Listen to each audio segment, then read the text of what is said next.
ठीक है, तो ये जो है एक इसेंशियल लाइफ प्रोसेस है, सबसे पहली बात यहाँ पे। ठीक है, फिर आता है हमारे पास, इसमें हम पढ़ेंगे कुछ पॉइंट्स इसमें, जैसे cell division is one of the very important properties of the cells and living organisms.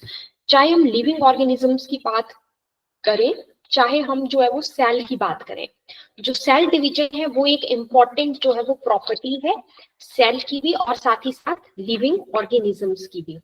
ठीक है, तो ये एक इम्पॉर्टेंट प्रॉपर्टी हो जाती है हमारे पास किसकी, एक तो सेल की और साथ ही साथ आपके लिविंग ऑर्गेनिजम्स की। सेल डिवीजन एक इम्पॉर्टेंट प्रॉपर्टी हो जाती है। ठीक है, इसी प्रॉपर्टी की वजह से जो नया ऑर्गेनिज्म है वो बनता है फ्रॉम एग्जिस्टिंग वन। पहले से आपके पास जो है वो कोई प्री एग्जिस्टिंग सेल है, पहले से आपके पास कोई प्री एग्जिस्टिंग सेल है, उस प्री एग्जिस्टिंग सेल से क्या होगा, जो नया ऑर्गेनिज्म है वो आपके पास तैयार होता है। ठीक है, तो मल्टी सेलुलर ऑर्गेनिज्म की बात अगर मैं करूं, तो इसी तरह से जो मल्टी सेलुलर ऑर्गेनिज्म है वो भी आपके पास क्या करते हैं, वो भी ग्रो अप करते हैं। देखिए, यूनिसेलुलर क्या हुए, सिंगल सेल, मल्टी सेलुलर क्या हुए, मल्टी सेल्ड, है ना, जिनमें दो से ज्यादा सेल्स हैं वो हुए आपके मल्टी सेलुलर ऑर्गेनिजम्स। राइट, तो सेल डिवीजन में मतलब इसका मतलब क्या हुआ, कोशिका विभाजन। तो आपके पास ना दो तरह के सेल डिविजन देखने को मिलते हैं। इंपॉर्टेंट बात ये है, सबसे पहले देखने को मिलते हैं माइटोसिस, दूसरा देखने को मिलता है मियोसिस। तो दो टाइप के सेल डिवीजन होते हैं, कौन कौन से, माइटोसिस होता है और मियोसिस होता है दूसरा। याद रखना, एक क्वेश्चन पूछा जाता है कि जो माइटोसिस है वो कौन सी सेल्स में होता है। तो अगर हम बात करें माइटोसिस की, तो जो माइटोसिस डिवीजन है वो कौन से सेल्स में होता है, ये होता है आपके सोमेटिक सेल्स में। ठीक है, माइटोसिस कौन से सेल्स में होता है, क्या आंसर लगेगा, माइटोसिस होता है हमारा सोमेटिक सेल्स में और stem cells of the body में। Where as meiosis occur in germ cells. Question आता है, मैंने आपको बताया कि दो तरह की सेल डिवीजन है, माइटोसिस है और आपका मियोसिस है ना। अगर क्वेश्चन पूछता है कि माइटोसिस कौन सी सेल्स में होगा, तो आप बोलेंगे सोमेटिक सेल्स और stem cells of the body में होता है माइटोसिस। जबकि मियोसिस जो है वो कौन से सेल्स में होता है, मियोसिस होता है आपके जर्म सेल्स में। जर्म सेल्स में कौन सा डिवीजन होता है, meiosis. Before study of cell division, we should know the structural organization of the cell. ठीक है, सेल डिवीजन को पढ़ने से पहले हमें सेल का मतलब स्ट्रक्चरल ऑर्गेनाइजेशन पता होना चाहिए कि सेल का स्ट्रक्चर किस तरह से होता है। तो आप जानते हैं कि सेल के अंदर जितना भी सेमी फ्लूइड सब्सटेंस है, सेल के अंदर जितना भी सेमी फ्लूइड सब्सटेंस है उसको हम क्या बोलते हैं, उसको हम साइटोप्लाज्म नाम दे देते हैं। इसके अलावा सेल के अंदर क्या होता है, सेल के अंदर जो है वो सेल ऑर्गेनेलिस जो है वो पाए जाते हैं। सेल ऑर्गेनेलिस सेल के अंदर होते हैं। ठीक है, तो बेसिकली सेल के अंदर और क्या होता है, न्यूक्लियस होता है। Each cell has a nucleus, हर एक सेल के पास न्यूक्लियस होता है। बिसाइड्स इसके अलावा अदर सेल ऑर्गेनेलिस भी जो है वो सेल के अंदर पाई जाती हैं। So let us study the cell division with the help of this information. इस इंफॉर्मेशन की मदद से हम यहाँ पे क्या पढ़ेंगे, सेल डिवीजन के बारे में पढ़ेंगे, जिसमें आप पढ़ोगे बहुत इंटरेस्टिंग टॉपिक माइटोसिस, और सेकेंडली आप यहाँ पे पढ़ोगे बहुत इंटरेस्टिंग टॉपिक जो कि क्या है, जो कि हमारे पास है मियोसिस। ठीक है, तो इन दोनों चीजों के ऊपर जो है हमारा मेन फोकस जो है वो रहने वाला है, मियोसिस के ऊपर और माइटोसिस के ऊपर। दो चीजें, दो फैक्टर्स जो है हम यहाँ पे बेसिकली पढ़ेंगे। क्लियर? सो चलिए देखते हैं। So before any type of cell division, the cell doubles up its chromosome number present in the nucleus. किसी भी तरह के कोशिका विभाजन से पहले, किसी भी तरह के सेल डिवीजन होने से पहले जो सेल है वो क्या करता है, वो अपने क्रोमोसोम नंबर को जो है वो डबल अप कर देता है। और याद रखिएगा कि जो क्रोमोसोम है, क्रोमोसोम किसके अंदर है, जैसे ये मेरे पास सेल है, सेल के अंदर न्यूक्लियस है, तो जो भी क्रोमोसोम होगा वो किसके अंदर होंगे, वो न्यूक्लियस के अंदर। So before any type of cell division, the cell double up its chromosome number. वो अपने क्रोमोसोम नंबर को डबल कर देता है जो क्रोमोसोम उसके न्यूक्लियस में प्रेजेंट है। दैट इज, हम इस चीज को इस तरह से समझ सकते हैं, अगर क्रोमोसोम नंबर मान लीजिए पहले 2n था, ठीक है, तो वो डेवलप हो जाएगा और वो कितना होने वाला है हमारे पास, वो होने वाला है 4n। ठीक है, कितना हो जाएगा, 4n हो जाएगा। ठीक है, मतलब डेवलप हो जाएगा। तो याद रखिएगा कि before any type of cell division, before any type of cell division हमारे पास क्या होता है, before any type of cell division जो हमारे पास जो क्रोमोसोम नंबर है, ये आपको बात याद रखनी है कि जो क्रोमोसोम नंबर है वो सेल डिवीजन से पहले वो हमारे पास क्या हो जाता है, डबल अप, ठीक है, वो हमारे पास हो जाता है डबल अप। तो ये चीज आपको माइंड में याद रखनी है ना, मतलब पहले 2n था तो बाद में हो गया हमारे पास 4n। अब मैं आपको समझाती हूँ बहुत इजीली कि हमारे पास जो है क्रोमोसोम क्या होता है। क्रोमोसोम को आप बहुत ही सिंपल तरीके से समझ सकते हो कि क्रोमोसोम जो है आप मान सकते हो कि डीएनए का जो है एक क्या होता है, एक थ्रेड होता है जो जीन्स को कैरी करता है ना। क्रोमोसोम को मैं क्या समझ सकती हूँ, क्रोमोसोम को मैं समझ सकती हूँ कि क्रोमोसोम मेरे पास क्या है, डीएनए का एक थ्रेड है ना, डीएनए का एक क्या है, थ्रेड है, थ्रेड है डीएनए का, और यही क्रोमोसोम क्या करेगा, यही जीन्स को कैरी करता है। तो आई रिपीट अगेन, आपको क्या बताया, हम ये समझ सकते हैं कि क्रोमोसोम जो है हमारे पास क्या है, क्रोमोसोम हमारे पास जो है डीएनए का एक थ्रेड है जो कि क्या करता है, जो कि जीन्स को कैरी करता है ना, जो कि जीन्स को कैरी करता है। ये चीज आपको ध्यान में रखनी है। तो एक मतलब थ्रेड लाइक स्ट्रक्चर ही हो गया आपका क्रोमोसोम, है ना। अब हम आगे देखते हैं, आगे हम देखते हैं माइटोसिस के बारे में। हम जरा यहाँ पे समझते हैं ना, पहले तरीके का सेल डिवीजन आपको क्या समझाया, माइटोसिस। तो हम जरा माइटोसिस के बारे में समझते हैं। सो सोमेटिक सेल्स आपको थोड़ी देर पहले समझाया कि सोमेटिक सेल्स और दूसरा स्टेम सेल्स, ये हमारे पास डिवाइड करते हैं माइटोसिस के द्वारा। और ध्यान रखिएगा कि माइटोसिस जो है, mitosis is a equational division. Question कई बार पूछा जाता है कि माइटोसिस किस तरह का डिवीजन है, so it is a equational division. So दो तरह की सेल्स हैं, somatic cells and secondly stem cells. Your somatic cells as well as the stem cells, they divide by which type of division? They simply divide by the mitosis. So question can come that mitosis is completed through how many steps? So mitosis is completed through 2 steps. 2 steps में mitosis complete होता है। 2 steps क्या क्या होते हैं? First step is our what? First step is our karyokinesis, right? Second step is our what? That is cytokinesis. So mitosis is completed in how many steps? It is completed in 2 steps. In which my number 1 step is what? Number 1 step is the karyokinesis. We have to keep in mind number 1 step is what? That is karyokinesis, right? So यहाँ पे कार्यो word का मतलब क्या होता है? कार्यो word simply means what? That simply means the कार्यो word simply means the nucleus, whereas kinesis word means what? That means the division. Okay, so our mitosis is completed in how many steps? It is simply completed in 2 steps. We must remember this thing that mitosis is completed in how many steps? 2 steps. Number 1 step is our karyokinesis. Karyo word, as I told you, that is related to the nucleus. So nuclear division is what? That is karyokinesis. And secondly, second one is our cytokinesis. Second one is our cytokinesis. So cyto word is related to what? Cyto word is related to our cytoplasm. That is related to the cytoplasm. So kinesis word simply means what? Kinesis word simply means the division. Okay. So it is what? It is cytoplasmic division. So question can come from this part that mitosis is completed in how many steps? So mitosis is completed through how many steps? It can complete it in 2 steps. First question here. Okay. So what are the name of these 2 steps? The names of these 2 steps is, first step is the karyokinesis. Second step is the cytokinesis.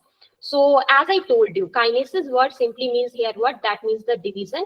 Karyo word is related to the nucleus. So karyokinesis is nothing but it is nuclear division, and cytokinesis is nothing but it is cytoplasmic division. Okay. So this thing is clear to us, very easy. The next. ये चीज हमें clear हो गई। हम पढ़ेंगे अब karyokinesis के बारे में। अगर मैं फर्दर देखूं कार्योकाइनेसिस या न्यूक्लियर डिवीजन की बात करूं तो ये फर्दर जो है आपका 4 स्टेप्स में कंप्लीट होता है। ये फर्दर कितने स्टेप्स में कंप्लीट होता है? स्टेप्स में कंप्लीट होता है, जिसमें पहला स्टेप हमारे पास क्या आ जाता है? प्रोफेज। सेकंड स्टेप आ जाता है मेटाफेज। थर्ड स्टेप क्या आ जाता है? एनाफेज। ठीक है।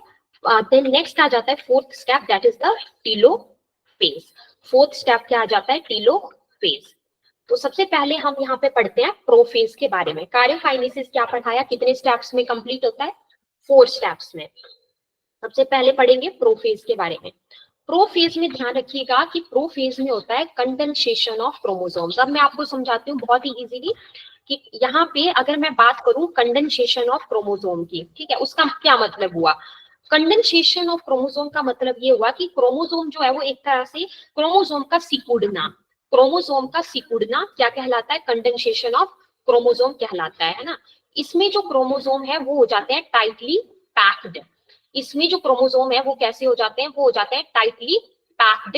या मैं सिंपल वर्ड्स में क्या बोल सकती हूँ कि क्रोमोसोम जो है वो एक तरह से मोटे हो जाते हैं या टाइटली पैक्ड हो जाते हैं, ठीक है। तो प्रोफेज में क्या होता है, condensation of basically thin thread like chromosome, मतलब क्रोमोसोम्स का सिकुड़ना, है ना। कंडेंसेशन ऑफ क्रोमोसोम का क्या मतलब बताया, क्रोमोसोम का सिकुड़ना, या मैं ये कह सकती हूँ कि क्रोमोसोम जो है वो मतलब टाइटली पैक्ड हो गए, है ना, क्रोमोसोम का मोटा हो जाना, that is what, that is the condensation of chromosome. तो कंडेंसेशन ऑफ क्रोमोसोम जो है यहाँ पे बेसिकली कौन से फेज में स्टार्ट होता है, क्वेश्चन आता है तो आप आंसर लगाएंगे प्रोफेज में, ठीक है।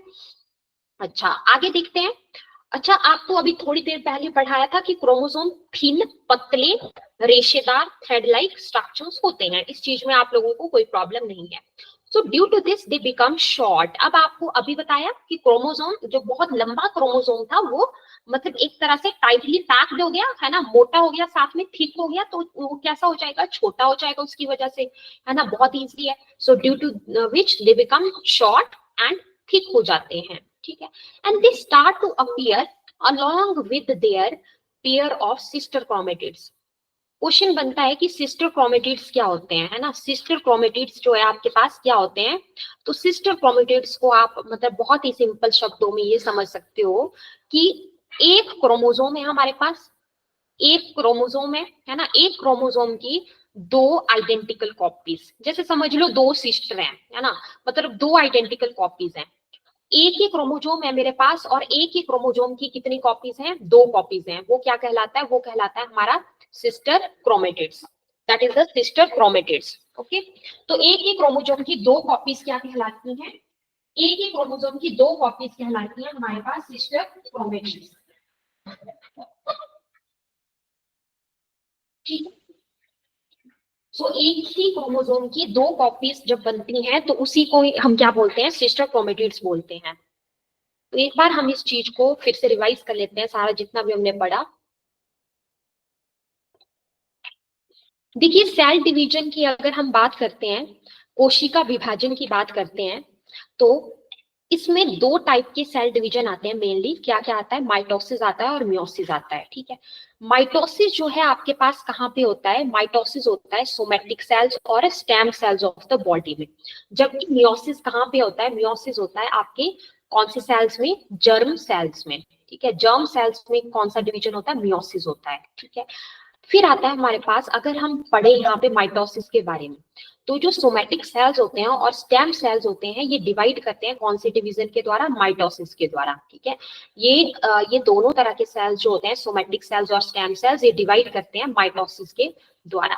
माइटोसिस जो है आपका पास जो है, माइटोसिस हमारे पास दो स्टेप्स में कंप्लीट होता है, कार्योकाइनेसिस और दूसरा साइटोकाइनेसिस। कार्यो का मतलब होता है न्यूक्लियस, काइनेसिस का मतलब होता है डिवीजन। तो कार्योकाइनेसिस का मतलब होता है न्यूक्लियस का डिवीजन, जबकि साइटोकाइनेसिस का मतलब होता है साइटोप्लाज्म का डिवीजन।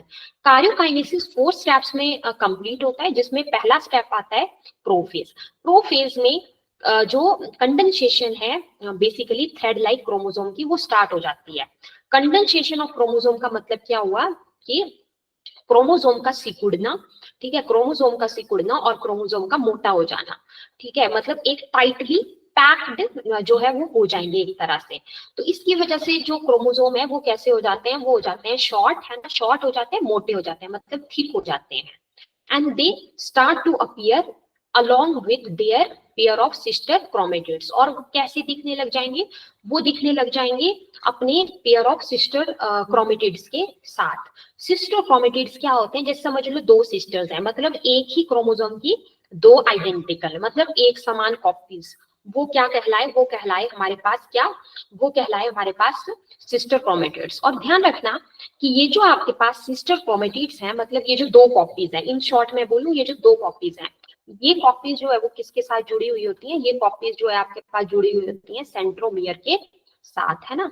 तो ये जो दो आइडेंटिकल कॉपीज हैं एक ही क्रोमोसोम की, उनको मैंने बोल दिया सिस्टर क्रोमेटिड्स, पहली बात। दूसरी बात कि ये जो सिस्टर क्रोमेटिड्स हैं ये किसके साथ जुड़े हुए होते हैं, तो ये जुड़े हुए होते हैं सेंट्रोमियर के साथ, है ना, सेंट्रोमियर के साथ। क्लियर। अच्छा, नेक्स्ट आता है जो सेंट्रियोल है वो डुप्लीकेट कर जाता है। सेंट्रियोल जो है वो क्या कर जाता है, डुप्लीकेट कर जाता है। अब यहाँ पे सेंट्रियोल की डुप्लीकेट होने का क्या मतलब हुआ कि एक सेंट्रियोल की जो है वो कॉपी बन गई, है ना। कॉपी बनना, डुप्लीकेट होना, तो सेंट्रियोल्स डुप्लीकेट। सेंट्रियोल्स डुप्लीकेट मतलब एक ही सेंट्रियोल की जो है वो कॉपीज तैयार हो रही है तो डुप्लीकेट कर रहा है, और हर सेंट्रियोल जो है वो मूव करता है to the opposite poles of the cell. अच्छा, बहुत इंपॉर्टेंट है कि ऐसा कौन सा फेज होता है हमारे माइटोसिस का, जिसमें ऐसा कौन सा फेज होता है हमारे माइटोसिस का जिसमें न्यूक्लियर मेम्ब्रेन और जो न्यूक्लियोलस है वो डिसअपियर होना स्टार्ट हो जाते हैं। तो ये दोनों न्यूक्लियर मेम्ब्रेन और न्यूक्लियोलस डिसअपियर होना स्टार्ट हो जाते हैं कौन से फेज में, हमारे प्रोफेज में। ठीक है, स्टार्ट हो जाते हैं डिसअपियर होना प्रोफेज में। फिर नेक्स्ट फेज क्या आता है, मेटाफेज।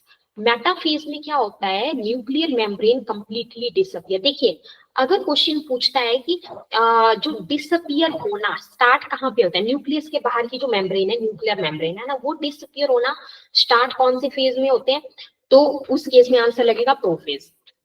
अगर पूछा जाता है कि कंप्लीटली डिसअपियर कौन से फेज में हो जाती है न्यूक्लियर मेम्ब्रेन, तो उस केस में आंसर लगेगा कंप्लीटली डिसअपियर हो जाती है हमारे कौन से फेज में, मेटाफेज में। ठीक है, chromosomes complete their condensation and become clearly visible along with their sister chromatids, है ना। अब देखिए, क्रोमोसोम कंडेंसेशन ऑफ क्रोमोसोम कहां से स्टार्ट हो रहा है, कंडेंसेशन ऑफ क्रोमोसोम ध्यान रखिएगा स्टार्ट हो रहा है हमारा किससे, प्रोफेज से। जबकि कंडेंसेशन ऑफ क्रोमोसोम कंप्लीट अब इसी फेज में हो जाएगा, है ना, इसी फेज में जो है वो हो जाएगा, मतलब मेटाफेज में। और जो क्रोमोसोम्स है, क्वेश्चन पूछता है कि कौन से फेज में जो क्रोमोसोम है वो अपनी सिस्टर, मतलब सिस्टर क्रोमेटिड्स, एक ही क्रोमोसोम की जो दो आइडेंटिकल कॉपीज थी, है ना, उसको बोला सिस्टर क्रोमेटिड्स। तो ऐसा कौन सा फेज है जिसमें क्रोमोसोम एक तो क्लियरली विजिबल हो रहे हैं अपनी सिस्टर क्रोमेटिड्स के साथ, तो आंसर क्या लगेगा, मेटाफेज। और ध्यान रखिएगा, जितने भी क्रोमोसोम्स हैं वो अरेंज हो जाते हैं पैरेलल टू इक्वेटोरियल प्लेन। ठीक है, इक्वेटोरियल प्लेन क्या होती है, ये हुई एक सेंट्रल प्लेन, है ना, बीच से central plane of the cell, that is what, that is equatorial plane. तो क्वेश्चन पूछता है कि ऐसा कौन सा फेज है जिसमें क्रोमोसोम पैरेलल हो जाते हैं टू द इक्वेटोरियल प्लेन, तो आंसर लगेगा मेटाफेज। ठीक है, स्पेशल टाइप के फ्लेक्सिबल प्रोटीन फाइबर्स होते हैं, है ना, स्पेशल प्रकार के प्रोटीन फाइबर्स होते हैं जिनको हम बोलते हैं, समझ लो कि जब मैं बोल रही हूँ फाइबर्स तो मतलब स्पिंडल फाइबर्स जो है, आप ऐसा समझ लो कि ये पतले धागे की तरह जो है वो स्ट्रक्चर्स होते हैं, है ना, मतलब थ्रेड लाइक स्ट्रक्चर्स होते हैं, और ये सेल डिवीजन के टाइम पे बनते हैं। क्लियर हुआ। तो स्पिंडल फाइबर्स हमें कंसेप्ट क्लियर हुआ कि पतले धागे की तरह स्ट्रक्चर्स होते हैं, थ्रेड लाइक स्ट्रक्चर्स होते हैं जो कि सेल डिवीजन के दौरान बनते हैं। तो स्पेशल टाइप ऑफ फ्लेक्सिबल, और ये ध्यान रखिएगा कि ये जो प्रोटीन फाइबर्स हैं, ये जो है मतलब ये जो स्पिंडल फाइबर्स हैं ये प्रोटीन के बने हुए होते हैं, तो स्पेशल टाइप के। और साथ ही साथ ये कैसे होते हैं, ये होते हैं साथ ही साथ आपके फ्लेक्सिबल, ये साथ ही साथ कैसे होते हैं, फ्लेक्सिबल होते हैं। तो क्या पढ़ाया आपको, स्पेशल टाइप के फ्लेक्सिबल प्रोटीन फाइबर्स होते हैं जिनको मैं स्पिंडल फाइबर्स बोलती हूँ, है ना, ये बनते हैं कौन सी फेज में, क्या आंसर लगेगा, याद रखिएगा। अगर आपको कोई कंफ्यूजन हो पढ़ने में तो ऐसे याद रखना, एमएस, एमएस, ठीक है, M for metaphase, S for spindle fibre. ठीक है, तो स्पिंडल फाइबर कौन से फेज में बनते हैं, ये कौन से फेज में बनते हैं, ये बनते हैं मेटाफेज में। ठीक है, अच्छा, फिर आता है एनाफेज। तीसरे नंबर का कौन सा फेज आता है इसमें, anaphase.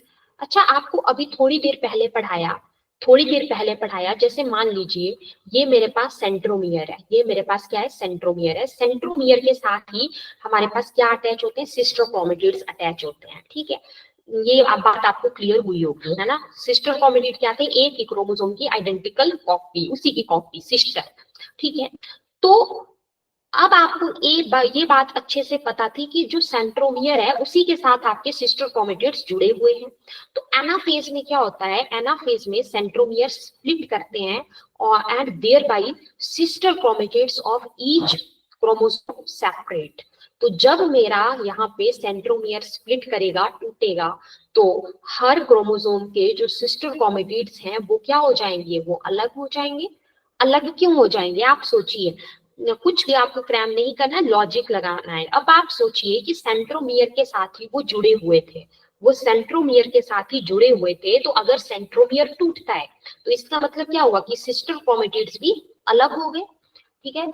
And they are pulled apart in opposite directions, ठीक है, और वो जो है क्या हो जाते हैं, अपोजिट डायरेक्शन में जो है वो पोल्ड खींचे जाते हैं with the help of spindle fibres. तो बेसिकली मैं आपको एक बात बताती हूँ, बहुत ही इंटरेस्टिंग होता क्या है। आपको थोड़ी देर पहले मैंने बताया कि स्पिंडल फाइबर क्या, समझ लीजिए एक पतले धागे की तरह संरचना है ना, थ्रेड लाइक स्ट्रक्चर्स, वो समझ लीजिए कि वो है स्पिंडल फाइबर्स, ठीक है। और स्पिंडल फाइबर कब बनते हैं, माइटोसिस और मियोसिस के टाइम जो है वो बनते हैं। सवाल ये उठता है कि इन स्पिंडल फाइबर्स का काम क्या होता है। तो इन स्पिंडल फाइबर्स का बेसिकली काम क्या होता है, क्रोमोसोम्स को पकड़ना, है ना। क्रोमोसोम्स को पकड़ने का काम ये करते हैं, पुल करना, उनको खींचना, है ना।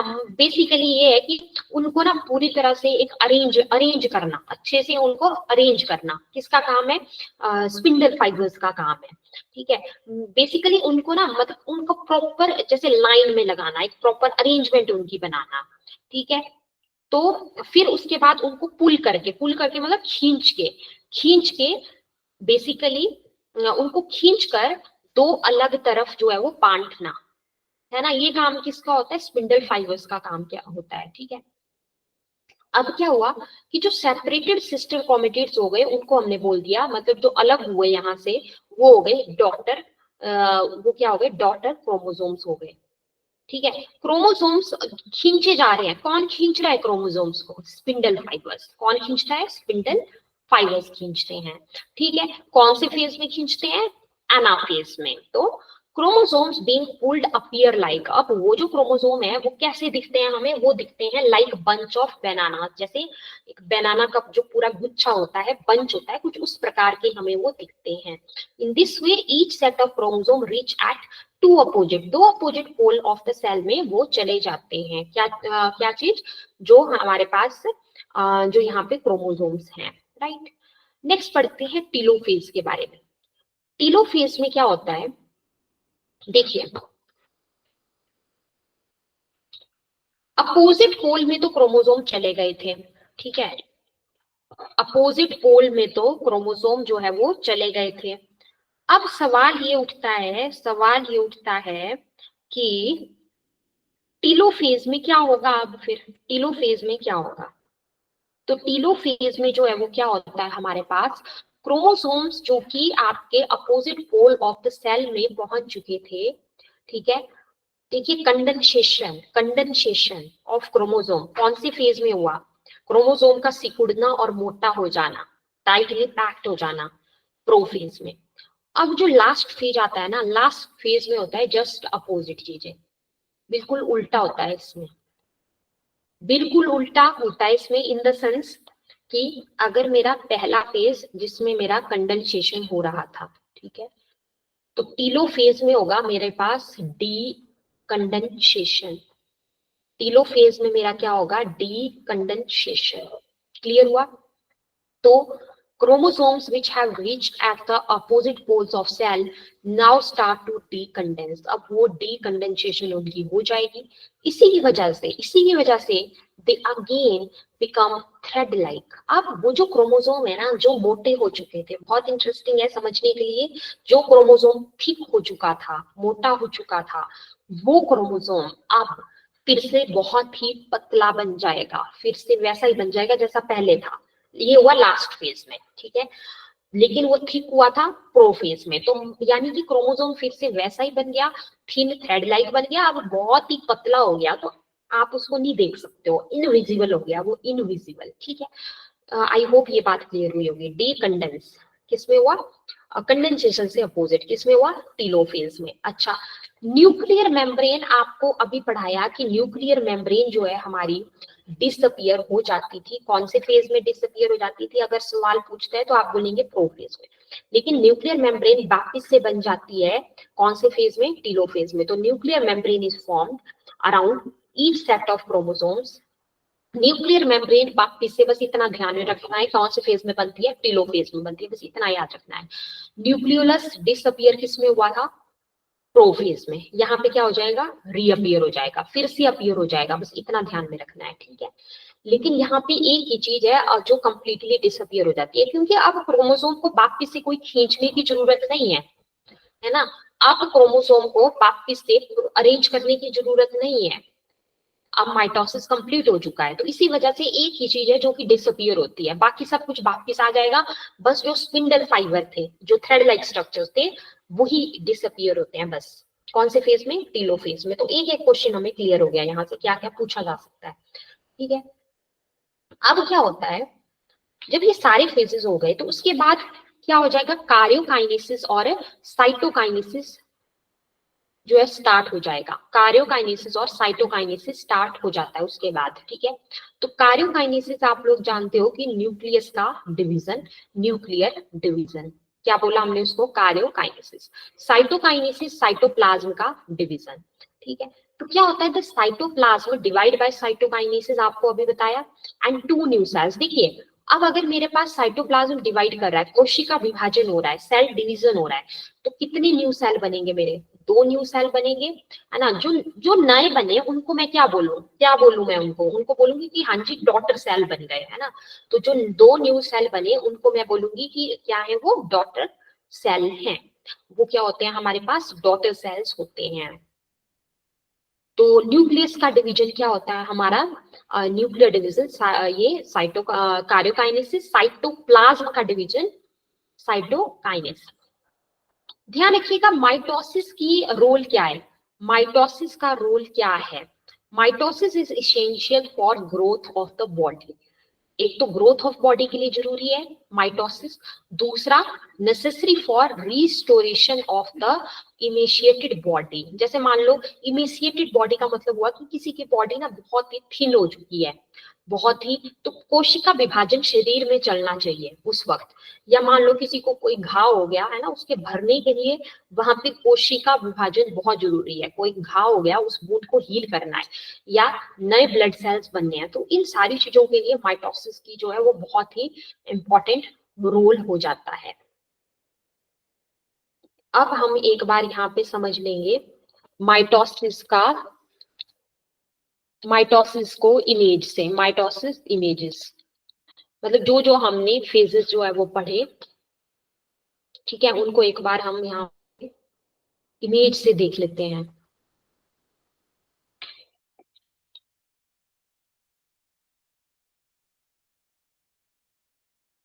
पहला फेज हमने क्या पढ़ा? फर्स्ट फेज जो है हमने यहाँ पे पढ़ा, that is what? That is the, पहला फेज हमने यहाँ पे क्या पढ़ा? दैट इज द कार्योकाइनेसिस में डिवीजन ऑफ न्यूक्लियस। जैसे आपको बताया उसमें 4 फेजेस हमने पढ़े, क्या क्या? प्रोफेज, मेटाफेज, एनाफेज, टीलोफेज, है ना। यहाँ पे आप इन चीजों को थोड़ा रिलेट करिए। न्यूक्लियर मेम्ब्रेन मतलब ये देखो, ये बीच में सेंटर में मेरे पास क्या है? न्यूक्लियस है, ठीक है। तो इसके बाहर की जो मेम्ब्रेन होगी वो कहलाएगी मेरी न्यूक्लियर मेम्ब्रेन, है ना। वो क्या कहलाएगी? Nuclear membrane. आप देख सकते हो ये सेल के अंदर पूरा का पूरा क्या होगा? साइटोप्लाज्म होगा, जो फ्लूइड होगा सेल के अंदर भरा हुआ, उसको मैं बोलूंगी साइटोप्लाज्म, ठीक है। तो न्यूक्लियर मेम्ब्रेन डिसअपियर होती है, आपको पढ़ाया, ठीक है। न्यूक्लियर मेम्ब्रेन यहाँ पे डिसअपियर हो जाती है। और साथ में आपके पास जो है मेटाफेज में, मेटाफेज में क्या होता है? अब देखो आप देख रहे हो बीच में होगा मेरे पास सेंट्रोमियर, इसके साथ देखो ये सिस्टर क्रोमेटिड जुड़े हुए हैं, ये ब्लू से सिस्टर क्रोमेटिड्स जो है वो जुड़े हुए हैं, है ना। तो यहाँ पे सिस्टर क्रोमेटिड्स जो है वो जुड़े हैं। अब मैंने पढ़ाया आपको इक्वेटोरियल प्लेन, मतलब सेंटर से जो होगा, जो सेल है यहाँ के सेंटर से जो प्लेन पास करेगी दैट इज इक्वेटोरियल प्लेन, ठीक है। अच्छा, अब हमने पढ़ा यहाँ पे एनाफेज में, एनाफेज में हमने पढ़ा कि जो क्रोमेटिड्स हैं वो मतलब एक तरह से सेपरेट हो गए, अलग हो गए, क्या आप देख रहे हो, है ना, अलग हो गए वहां से। मतलब सेपरेट हो गए, तो मतलब स्प्लिटिंग हुई किसकी, सेंट्रोमियर की। ठीक है, सेंट्रोमियर की स्प्लिटिंग हुई क्योंकि उसी के साथ वो जुड़े हुए थे आपके सिस्टर क्रोमेटिड्स, है ना, तो वो अलग हो जाएंगे एनाफेज में। फिर आप देखो, अब जो क्रोमोसोम है, क्रोमोसोम बेसिकली फिर से अब न्यूक्लियर मेम्ब्रेन बनना स्टार्ट हो गई और डीकंडेंसेशन हो गई क्रोमोसोम की। कौन से फेज में, टीलोफेज में, टीलोफेज में। ठीक है, ये चीज आपको माइंड में यहाँ पे याद रखनी है। क्लियर। तो प्रोफेज में हमने पढ़ा nuclear membrane begin to disappear and spindle fibres start to form. ठीक है, लेकिन हमने यहाँ पे बेसिकली पढ़ा एनाफेज में, टीलोफेज में जस्ट अपोजिट चीजें। तो ये सारे के सारे आपको फेजेज जो है वो पता होने चाहिए यहाँ पे जो हमने डिस्कस किया है। ठीक है, एक बार मैं आपको ना यहाँ पे चीजों को क्लियर कर देती हूँ। देखो क्वेश्चन क्या क्या बनते हैं। पहला क्वेश्चन ये बना, अगर न्यूक्लियर मेम्ब्रेन और न्यूक्लियोलस डिसअपियर होना कौन से फेज में होगा, तो आप आंसर लगाएंगे प्रोफेज। ठीक है, अगर बोले कि ये कंडेंसेशन ऑफ क्रोमोसोम किस फेज में होगा, तो आपका आंसर क्या लगेगा, आप लगेगा वहां पे क्या, वहां पे आपका आंसर लगेगा प्रोफेज। ठीक है, अगर पूछता है कि ये जो क्रोमोसोम है वो क्लियरली विजिबल हो जाते हैं along with the sister chromatids, तो और साथ ही साथ कंडेंसेशन कंप्लीट हो गई, कंडेंसेशन स्टार्ट हुई प्रोफेज में, कंप्लीट हो गई मेटाफेज में। ठीक है, अगर क्वेश्चन पूछता है कि क्रोमोसोम जो है वो मतलब इक्वेटोरियल प्लेन में पैरेलली अरेंज्ड हो जाएंगे, तो इक्वेटोरियल प्लेन में कौन से फेज आंसर लगेगा, मेटाफेज। फिर अगर क्वेश्चन पूछता है कि आपके सेंट्रोमियर टूट जाते हैं, तो ये आपको अभी पढ़ाया, अलग हो गया, मतलब सिस्टर क्रोमेटिड अब अलग हो गए, तो एनाफेज में। ठीक है, साथ ही साथ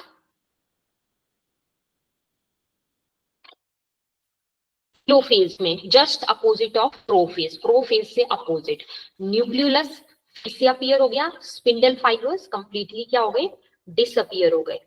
स्पिंडल फाइबर्स कंप्लीटली क्या हो गए आपके, स्पिंडल फाइबर्स जो है वो कंप्लीटली, ध्यान रखेंगे कि यहाँ पे स्पिंडल फाइबर्स जो है क्या हो गए, पूरी तरह से डिसअपियर हो गए। क्या आंसर लगेगा, कौन सा phase, answer will be Tillo phase.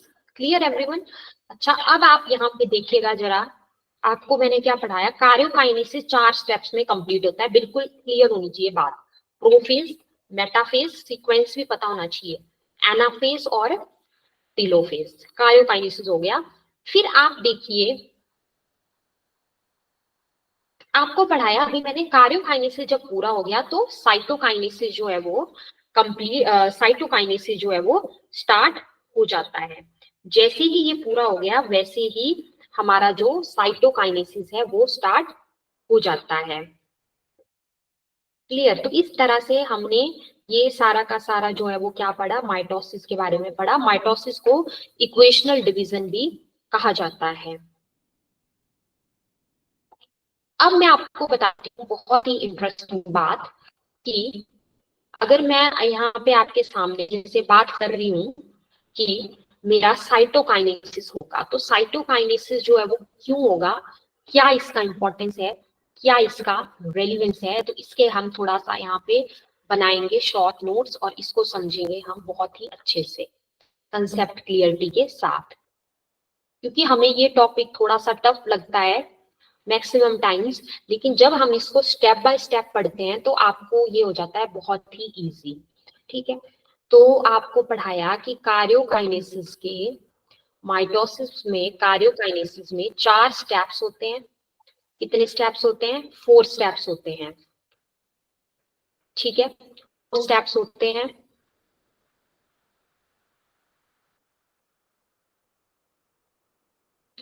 4 steps होते हैं कार्योकाइनेसिस के, कितने स्टेप्स होते हैं, 4 स्टेप्स होते हैं।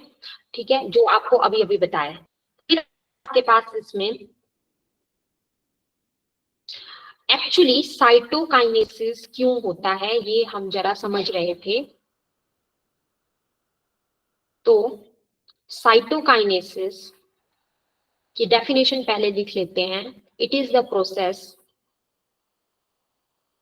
by which the cytoplasm of a parent cell divides into two daughter cells. ठीक है, साइटोप्लाज्म एक पेरेंट सेल है, ठीक है, उसका साइटोप्लाज्म डिवाइड करेगा दो डॉटर सेल्स में, लेकिन ये किसके बाद होता है, ये होता है आफ्टर न्यूक्लियर डिवीजन। ये होता है आफ्टर न्यूक्लियर डिवीजन। आप लोगों को अभी बिल्कुल क्लियर हो गई थी बात कि ये होता था after nuclear division. Nuclear division क्या थे, जैसे माइटोसिस था, जैसे मियोसिस था, जब ये कंप्लीट हो जाते हैं उसी के बाद ये होता था। आपको अभी अभी बात क्लियर की है, ठीक है। अब इसका रोल क्या है, ये एंश्योर करता है, ये जो साइटोकाइनेसिस का प्रोसेस है ये किस बात को एंश्योर करता है, इट एंश्योर्स दैट ईच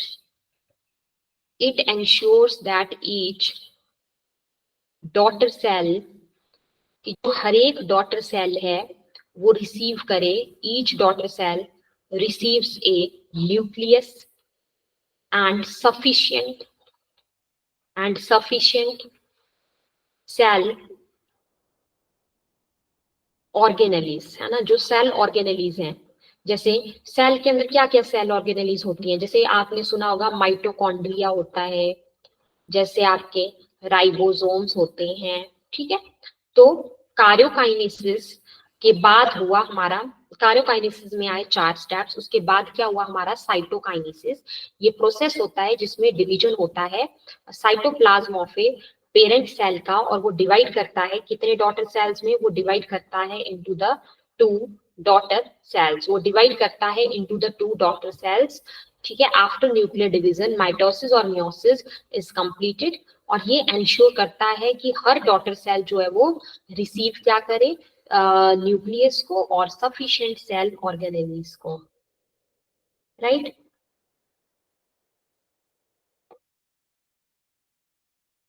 अब मैं आपको ना 2 बातें बताती हूँ जहां से क्वेश्चन बनता है। 2 इंपॉर्टेंट बातें मैं आपको बताने वाली हूँ जहां से आपसे क्वेश्चन जो है वो पूछा जाता है, और क्वेश्चन जो है आपका अक्सर बनता है इन 2 चीजों से। वो क्या आता है हमारा,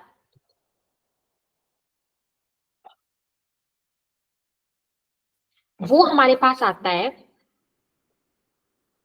इन 2 चीजों से क्वेश्चन जो है वो पूछा जाता है कि अगर हम एनिमल सेल में देखें, पहली बात अगर हम एनिमल सेल में देखें तो एनिमल सेल में साइटोकाइनेसिस कैसे होता है, एनिमल सेल में साइटोकाइनेसिस कैसे होता है। तो एनिमल सेल में साइटोकाइनेसिस होता है, इट अकर्स बाय फ्यूरोफॉर्मेशन।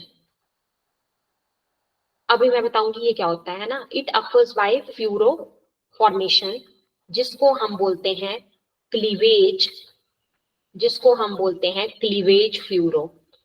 ये बनता है हमारे पास इसमें, किसमें, एनिमल सेल में, अगर एमसीक्यू में पूछा जाता है। दूसरा, अगर हम प्लांट सेल में देखें, ठीक है, प्लांट सेल में देखें तो प्लांट सेल में जब साइटोकाइनेसिस होता है तो उसमें बनती है सेल प्लेट। तो ये डायरेक्ट एमसीक्यू है कि हमारे पास जो है यहाँ पे ये क्लीवेज, जो हम क्लीवेज फ्यूरो की बात करें वो किस में बनता है, तो आप बोलोगे जब साइटोकाइनेसिस होता है एनिमल सेल में, ठीक है। तो वो चीज आपको ध्यान में रखनी है। अब यहाँ पे ये क्या होता है, सेल फ्यूरो क्या होता है, तो ये छोटा सा ग्रूव होता है। आप क्या मान सकते हो कि सेल फ्यूरो क्या है, ये होता है छोटा सा ग्रूव जो कि बनता है इन द मिडल, मतलब छोटा सा गड्ढा सा बना, ग्रूव सा बना, कहाँ पे बना, in the middle of a animal cell, है ना, छोटा सा ग्रूव बना, है ना, in the middle of the animal cell, उसको हमने क्या बोला, सेल फ्यूरो बोला, ठीक है। और सेल प्लेट, क्वेश्चन आता है सेल प्लेट किसमें बनती है, तो आप बोलेंगे कि सेल प्लेट किसमें बनती है, प्लांट सेल के केस में जब सेल डिवीजन होता है तो सेल प्लेट बनती है, ठीक है। ध्यान रखिएगा क्वेश्चन पूछा जाता है कि इक्वेशनल डिवीजन कौन सा होता है, तो ध्यान रखिएगा आंसर क्या लगेगा, माइटोसिस। जो हमारे पास माइटोसिस होता है, ये नोट कर लीजिए, mitosis is equal to equational division. Equational division का मतलब यहाँ पे क्या हुआ, ब्रैकेट में लिख सकते हैं कि chromosome number remains the same, मतलब डॉटर सेल में भी क्रोमोसोम नंबर उतना ही रहेगा जितना पेरेंट सेल में था। ठीक है, तो ये चीज आप ध्यान में रखनी है। और आपको अभी अभी पढ़ाया, अगर आपसे पूछे कि माइटोसिस का, आप सीधा सीधा ये आंसर करेंगे। नंबर 1 आप लिखेंगे ग्रोथ ऑफ टिश्यूज के लिए माइटोसिस बहुत जरूरी है। दूसरा आप लिखेंगे रिपीट ऑफ टिश्यूज के लिए माइटोसिस बहुत जरूरी है। तीसरा आप लिखेंगे वुंड हीलिंग में कैसे जरूरी है, क्योंकि जो ओल्ड या डेड सेल्स हैं ना, रिप्लेस करने के लिए, क्योंकि जब कोशिका विभाजन करेगा, सेल डिवीजन होगा, तभी क्या कर सकते हैं कि जो ओल्ड या डेड सेल्स हैं उनको रिप्लेस किया जा सकता है, रिप्लेसमेंट ऑफ ओल्ड और डेड सेल्स। ठीक है, तो ये चीज आपके पास इंपॉर्टेंट हो जाती है। ध्यान रखिएगा कि जो माइटोसिस है, इंपॉर्टेंट क्वेश्चन है, जो है सेक्सुअल रिप्रोडक्शन है ना, मतलब ए सेक्सुअल रिप्रोडक्शन है माइटोसिस, इसमें यूनिसेलुलर ऑर्गेनिजम्स में, है ना, यूनिसेलुलर ऑर्गेनिजम्स में माइटोसिस क्या है, ए सेक्सुअल रिप्रोडक्शन है। ठीक है, तो ये कुछ कुछ बातें थी जो यहाँ पे इंपॉर्टेंट थी। अब हम आ जाते हैं नेक्स्ट वन, मियोसिस की डेफिनेशन के ऊपर। मियोसिस की डेफिनेशन के ऊपर, तो मियोसिस की डेफिनेशन, मियोसिस जो है एक तरह का special type of cell division होता है। ठीक है, जिसमें एक जो सिंगल पेरेंट है वो डिवाइड करता है। डेफिनेशन मैं यहाँ पे नोट डाउन कर लेती हूँ। Meiosis is a special type of cell division in which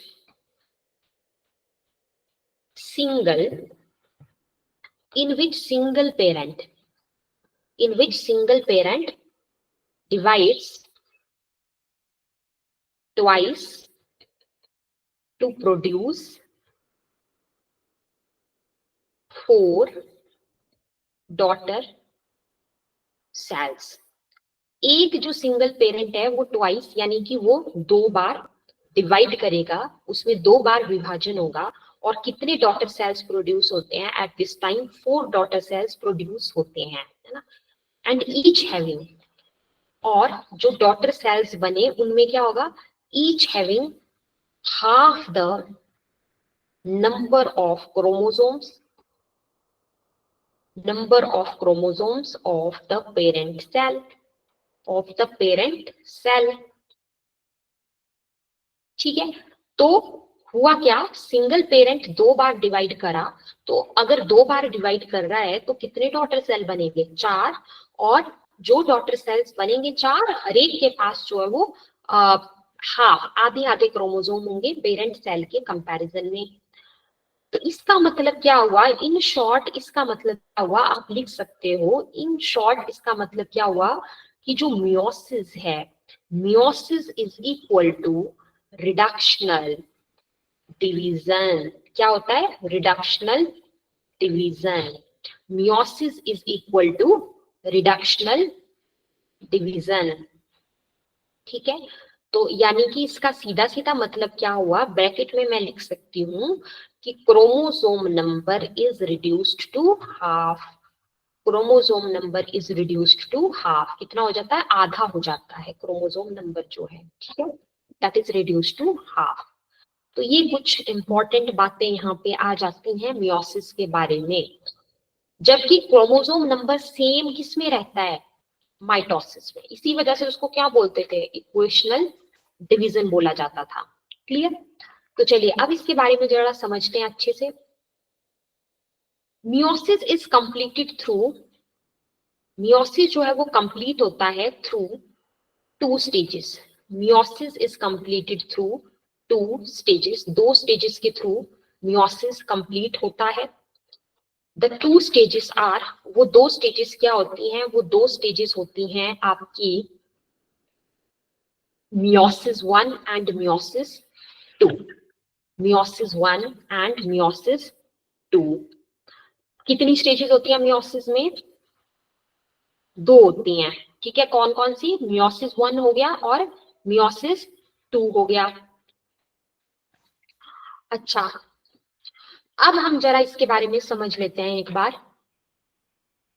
एक चीज आपको ध्यान रखनी है अच्छे से, बहुत अच्छे से, कि meiosis 2 is just like mitosis. Question पूछा जाता है कि मतलब उसकी तरह कौन कौन सा है, ये मियोसिस 2 है या मियोसिस 1 है? तो क्या आंसर लगेगा? Meiosis 2 is just like mitosis. और इससे पहले का जरा हम यहाँ पे पढ़ते हैं कि बेसिकली मियोसिस 1 में क्या होता है।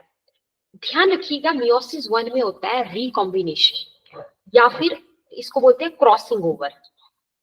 क्रॉसिंग ओवर, ठीक है। क्रॉसिंग ओवर होती है बिटवीन द होमोलोगस क्रोमोसोम्स, ठीक है। बिटवीन द होमोलोगस क्रोमोसोम्स क्या होता है? क्रॉसिंग ओवर होती है बिटवीन द होमोलोगस क्रोमोसोम। देखिए, होमोलोगस क्रोमोसोम का क्या मतलब हुआ? होमो का मतलब क्या होता है? होमो वर्ड का मतलब अगर मैं देखूं तो होमो का मतलब होता है सेम। हमें पता है कि हमारे शरीर में भी, हमारी बॉडी में भी जो क्रोमोसोम है वो पेयर्स में होते हैं। दे अकर इन पेयर्स, मतलब जोड़े में होते हैं, ठीक है। सो वो जो पेयर्स होते हैं उनको उनको जो है वो क्या बोला जाता है? उनको बोला जाता है, मतलब जो पेयर हुआ उसको बोला होमोलोगस क्रोमोसोम, है ना। तो होमो का मतलब हुआ सेम। तो मतलब ये जो क्रोमोसोम है ये सिमिलर होते हैं, किसमें? शेप में हो गए, साइज में हो गए, वो सिमिलर होते हैं, ठीक है। शेप में, साइज में वो क्या होते हैं? सिमिलर होते हैं। तो क्रॉसिंग ओवर हुई बिटवीन द होमोलोगस क्रोमोसोम। तो मतलब क्रॉसिंग ओवर का क्या मतलब हुआ यहाँ पे? तो यहीं पे लिख लीजिए, क्रॉसिंग ओवर का मतलब क्या हुआ यहाँ पे? That is exchange. एक्सचेंज हुआ किसका? डीएनए का, या मैं सिंपली बोल सकती हूँ जेनेटिक मटेरियल का, क्योंकि डीएनए क्या है? जेनेटिक मटेरियल है, ठीक है। तो डीएनए या जेनेटिक मटेरियल का एक्सचेंज कौन सी वाली मियोसिस में होता है? मियोसिस 1 में होता है ना। और ये होमोलोगस क्रोमोसोम्स के बीच में होगा एक्सचेंज, ये ध्यान में रखना है आपको, ठीक है। ये हमें यहाँ पे माइंड में याद रखना है। क्लियर? तो आगे देखिए, and thereafter these homologous chromosomes. ध्यान रखिएगा, मैं होमोलोगस क्रोमोसोम्स की बात कर रही हूँ, सिस्टर क्रोमेटिड्स की बात नहीं कर रही हूँ मैं। मतलब ये नॉन सिस्टर क्रोमेटिड्स की बात हो रही है। कई बार एमसीक्यू में कंफ्यूज करता है कि सिस्टर क्रोमेटिड्स हैं या नॉन सिस्टर क्रोमेटिड्स हैं। तो आंसर लगेगा नॉन सिस्टर क्रोमेटिड्स हैं। क्या है? नॉन सिस्टर क्रोमेटिड्स की बात कर रही हूँ मैं, ठीक है। तो ये डिवाइड हो जाते हैं, मतलब क्रॉसिंग ओवर हुई, मतलब एक्सचेंज हुआ डीएनए का, ठीक है। उसके बाद किसके बीच में हुआ? Between the homologous chromosomes. और उसके बाद ये जो होमोलोगस क्रोमोसोम है ये डिवाइड हुए दो ग्रुप्स में, ठीक है। और दो हैप्लॉइड सेल्स बने। हैप्लॉइड को हम डिनोट करते हैं स्मॉल एन से, और डिप्लॉइड को हम बताते हैं 2n से। तो यहाँ पे कितने हैप्लॉइड सेल्स बनते हैं मियोसिस 1 में? दो हैप्लॉइड सेल्स बनते हैं, ठीक है। दो हैप्लॉइड सेल्स यहाँ पे बन जाते हैं और क्रॉसिंग ओवर होती है मियोसिस 1 में, ठीक है। जबकि आपको अभी अभी पढ़ाया कि meiosis 2 is just like mitosis, यानी कि इसके भी फेजेस होंगे। जैसे आप देखिए, जैसे माइटोसिस में फेजेस थे ना, वैसे इसमें भी फेजेस होंगे। मतलब इसमें मियोसिस 2 में यही होगा, लेकिन मैं उनको नाम क्या दूंगी? नाम मैं उनको दे दूंगी, जैसे प्रोफेज 2 मैंने नाम दे दिया, जैसे मैंने नाम दे दिया मेटाफेज 2, जैसे नाम दिया एनाफेज 2, जैसे नाम दिया टीलोफेज 2। यही सीक्वेंस रहने वाला है यहाँ पे, ठीक है। हम बोल रहे थे अपोजिट पोल में जा रहे हैं जैसे क्रोमोसोम, तो ये एक पोल हो गया, यहाँ चले गए, ये दूसरा पोल हो गया, अपोजिट पोल्स हो गए यहाँ पे, ठीक है। तो ये सारे फेजेस, मतलब बेसिकली इतना ध्यान में रखना है कि meiosis 2 is just like mitosis. In this stage, two haploid daughter cells formed in meiosis 1 undergo division. जो दो हैप्लॉइड डॉटर सेल्स, आपको अभी थोड़ी देर पढ़ाया, चीजों को रिलेट करके पढ़ना है। थोड़ी देर पहले बताया कि कितने हैप्लॉइड डॉटर सेल्स बनते थे मियोसिस 1 में, कितने बनते थे? 2। तो देखिए 2 हैप्लॉइड डॉटर सेल्स जो कि किस में बने थे? मियोसिस 1 में बने थे। ठीक है, उनमें क्या हुआ? उनमें हुआ डिवीजन। क्या हुआ? उनमें डिवीजन हुआ, उनमें फिर से डिवीजन देखने को मिला। ठीक है, अब आप देखिए 2 है, 2 में फिर से विभाजन हो रहा है, तो 2 से कितने बनेंगे? 4 हैप्लॉइड डॉटर सेल्स बन जाएंगे क्या? 4 बनेंगे ना। तो बहुत ही इजी बातें हैं कि मियोसिस 1 में 2 हैप्लॉइड डॉटर सेल्स बने थे, मियोसिस 2 में फिर से डिवीजन हुआ, फिर से डिवीजन हुआ, और कितने हैप्लॉइड डॉटर सेल्स बने? 4। तो अगर आपसे पूछता है क्वेश्चन में कि मियोसिस 2 में कितने हैप्लॉइड डॉटर सेल्स बनते हैं, तो आपका आंसर क्या लगेगा? 4। ठीक है, अच्छा, process of gamete formation and spore formation occur by meiosis. देखिए जो स्पोर्स का फॉर्मेशन होता है, गैमेट का प्रोडक्शन होता है, उसके लिए मियोसिस की जरूरत पड़ती है। So in this type of cell division, इस तरह के सेल डिवीजन में क्या होता है कि 4 हैप्लॉइड डॉटर सेल्स बनते हैं, आपको बताया है ना, 4 हैप्लॉइड डॉटर सेल्स बनते हैं, are formed from 1 diploid that is 2n cell. इसी डिवीजन में क्रॉसिंग ओवर भी होता है बिटवीन द होमोलोगस क्रोमोसोम, जो एक्सचेंज होता है डीएनए का इनके बीच में। ठीक है, इसी में होता है।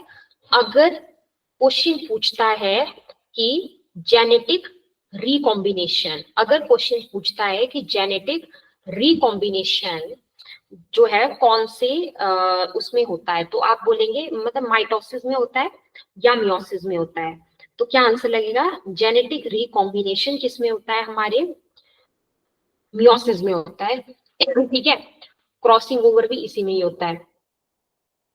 जेनेटिक रिकॉम्बिनेशन का क्या मतलब हुआ? तो आप लिख सकते हो अपने इजी लैंग्वेज में समझने के लिए, मतलब एक तरह से ना मिक्सिंग हो रही है जीन्स की, मिक्सिंग हो रही है किसकी? जीन्स की, जीन्स की मिक्सिंग हो रही है। क्यों हो रही है? To create new combinations. देखिए नाम से पता लग रहा है री, है ना, रिकॉम्बिनेशन, तो मतलब न्यू कॉम्बिनेशन बनाने के लिए जो है क्या हुआ, एक तरह से मिक्सिंग हुई किसकी? जीन्स की। ठीक है, तो ये किस में होता है? ये होता है हमारे पास। अब ऐसा क्यों हुआ? सवाल ये उठता है कि न्यू कॉम्बिनेशन क्यों बनाने हैं? ताकि जो चिल्ड्रन है ना आगे, उनमें नए ट्रेड्स बन पाए, न्यू ट्रेड्स आ पाए। ठीक है, अब ऐसा कब होता है? ऐसा होता है मियोसिस में। और कब होता है? जब गैमेट्स बनते हैं, जब गैमेट्स बनते हैं, है ना, मतलब मेल गैमेट फीमेल गैमेट बना। क्योंकि आपको पता है कि मेल गैमेट फीमेल गैमेट का फ्यूजन ही क्या होता है, उसी से जो है वो जाइगोट बनता है, जाइगोट से ही आगे एम्ब्रियो बनता है। ठीक है, तो मिक्सिंग ऑफ जीन्स हुई न्यू कॉम्बिनेशंस बनाने के लिए, ताकि इन शॉर्ट क्या हो सके, न्यू ट्रेड्स आ पाए बच्चों में, चिल्ड्रन में। तो जेनेटिक रिकॉम्बिनेशन भी क्या आंसर लगेगा? मियोसिस में होता है। इसमें क्या होता है?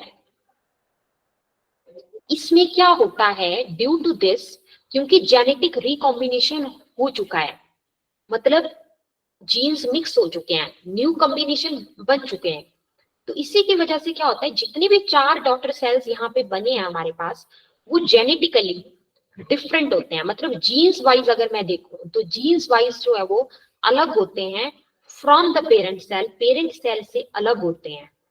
मतलब क्योंकि मैंने अभी आपको बताया कि वो अलग होंगे, क्योंकि जेनेटिक रिकॉम्बिनेशन मतलब नया कॉम्बिनेशन बन रहा है, जीन्स मिक्स हो रहे हैं।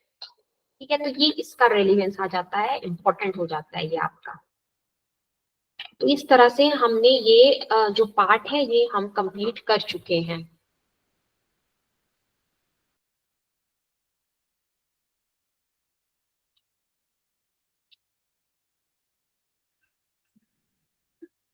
So that's all for today's lecture. जो आज के लिए इतना ही करते हैं, जो आपको बताया था वो आपको रिवाइज कर लेना है सारा। ठीक है, तो आज के लेक्चर एंड करते हैं। Okay. Yes ma'am. Yes ma'am. Bye.